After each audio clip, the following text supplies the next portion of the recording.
You don't hear a scream on California's freeways. You don't hear a gunshot. You don't even hear footsteps running for help. Because the people who vanish here do not disappear loudly.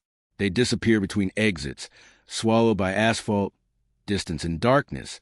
And by the time anyone notices, the road has already carried the killer far away. California's freeway system was designed for movement, speed, anonymity, and endless options.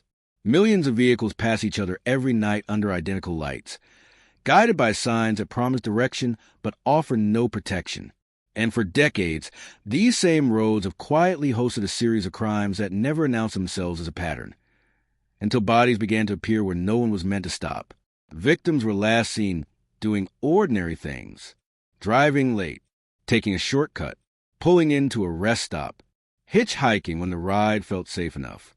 They came from different cities, different backgrounds, different lives. What connected them was motion.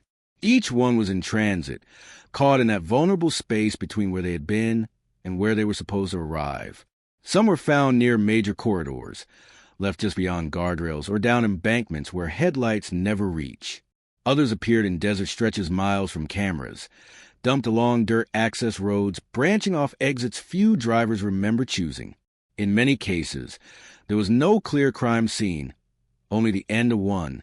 By the time a body was discovered, days or weeks later, the freeway had erased every trace of how it happened. Investigators searched for consistency, but the cases resisted it. Methods varied just enough to defy certainty. Some victims showed signs of restraint, others none at all. Some were concealed, others left exposed. It felt intentional, as if whoever was responsible understood how patterns are hunted and how easily they can be disrupted by small changes.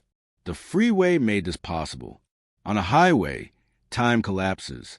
A person can cross half the state overnight. Jurisdictions overlap and blur. A vehicle can be anywhere, belong anywhere, and vanish into traffic before anyone knows to look for it. Witnesses, if they exist, are already gone, just another pair of taillights in a stream of red. Theories formed quietly. Some investigators suspected a long-haul predator, moving with traffic, choosing victims who would not be immediately missed.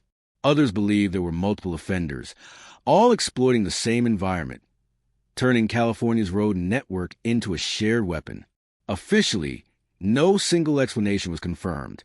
Unofficially, the uncertainty only deepened. What disturbed detectives most was not what they found, but what they never did. No reliable suspect vehicle, no recurrent eyewitness, no clear mistakes. In several cases, victims' cars were later located abandoned near exits, doors unlocked, keys missing, as if the driver had simply stepped out and never come back. No signs of struggle, no explanation. As years passed, technology improved. Cameras multiplied. Phones tracked movement. License plates became data. But many of these cases belonged to a moment just before everything was recorded. And even now, freeways remain imperfectly watched. Too many lanes, too many exits, too much noise for silence to stand out. Some victims were identified years later. Others remain nameless, known only by where they were found. Jane Doe near a mile marker, John Doe off a desert interchange. Their lives reduced to coordinates on a map and a case file that never closed. And the roads continue to function exactly as designed. Families drive these same routes every day. Commuters idle in traffic where someone once pulled over for the last time. There are no warnings, no memorials, nothing to suggest that anything ever happened there. Because the most frightening crimes are not loud. They do not shatter glass or trigger alarms. They move quietly, efficiently, and without witnesses, leaving behind only silence, unanswered questions, and an empty stretch of freeway where someone should have arrived but never did.